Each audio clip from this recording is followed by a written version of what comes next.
First game, Penn State, Maryland. Penn State was able to really kill Maryland today, 66-3. Just a complete rout.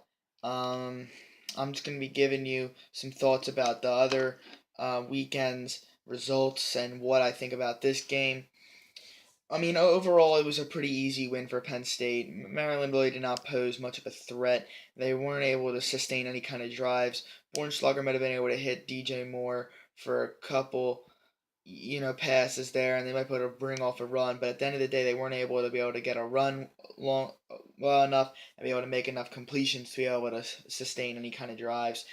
Penn State was able to move the ball fine on them, passing wise and running wise, pretty much. Barkley, not a huge day. I think his yards per carry, a little bit skewed because some of them they weren't giving him as many carries because they didn't need to. They were able to pass very well. Maryland didn't get a lot of pressure, and really it was just an easy kind of, McSorley was just able to hit his guys. It wasn't something hard for him to do, so they weren't going to give it to Barkley.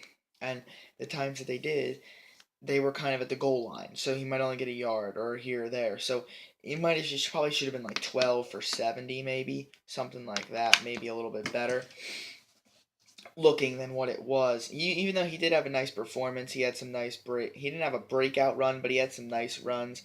I think he had one where a couple pitches for like 10 yards, 17 yards. He didn't have that breakout run that gave him like 17 carries for 140, but he was able to get like 6, 8, 10. I think one time he got like 15 yards consistently on plays. And then, he had a couple other ones where he might have been stood up or, they were at the goal line where he was only able to get like 1 yard, anyway. So, and then we took McSorley out. I mean, you look, he had 237 yards passing. If he stayed in the game, it probably would have been 350. They were able to pass very well. And then once Tommy Stevens came in and Miles Sanders, they just kind of did a split back kind of option kind of thing where it either go to Stevens or Sanders and they would run it. And still Maryland couldn't stop it. So I think that looks good for us next year. If our backups, because that's what it's going to be in 2 years from now. Miles Sanders and Tommy Stevens in the backfield. So if they can do it now, maybe they can do it in 2 years as well, definitely, and be better and bigger, better, stronger. Maryland just really didn't pose a lot of a threat. I don't think they were a great matchup for Penn State, and I don't think they really were that motivated. Penn State got up.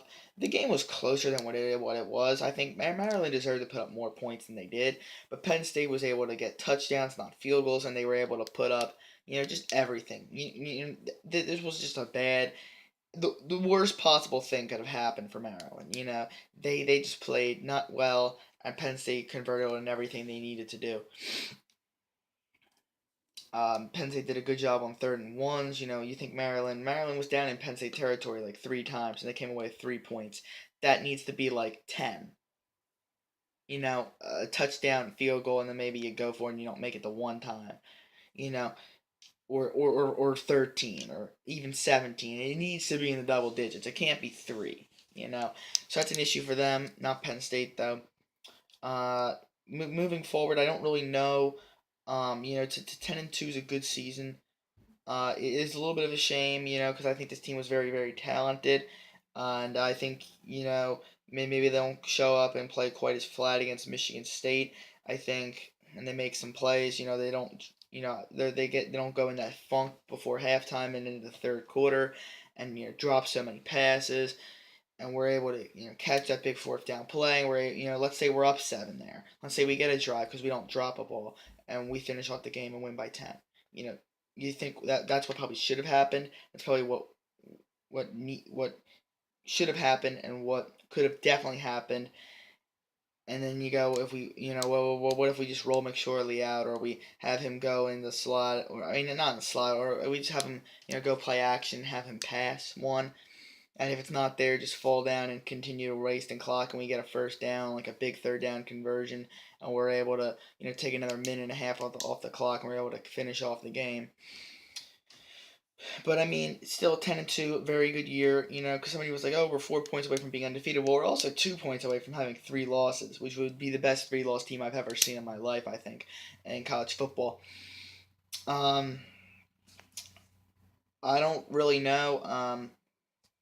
I don't really know what kind of bowl team we're gonna face. We're not going to the playoff, and we're not gonna be not in the New Year's Six. Um, I think Orange Bowl could happen, but a lot needs to happen. Wisconsin needs to win, and then that would put them in the playoff, and then we need Auburn to lose. Alabama, actually, you know what? The Orange Bowl is going to be hard for us to get into because the SEC is going to have a team that's not in the playoff. It's going to be ahead of us. I mean, if Auburn wins, and then Ohio State, there's really no way we get in. We're probably not going to the Orange Bowl.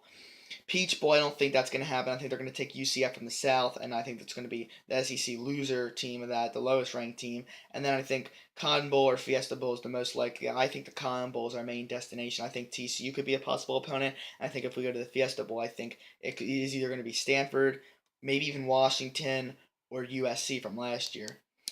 So we'll see how it goes. But that's a wrap. Peace out, guys.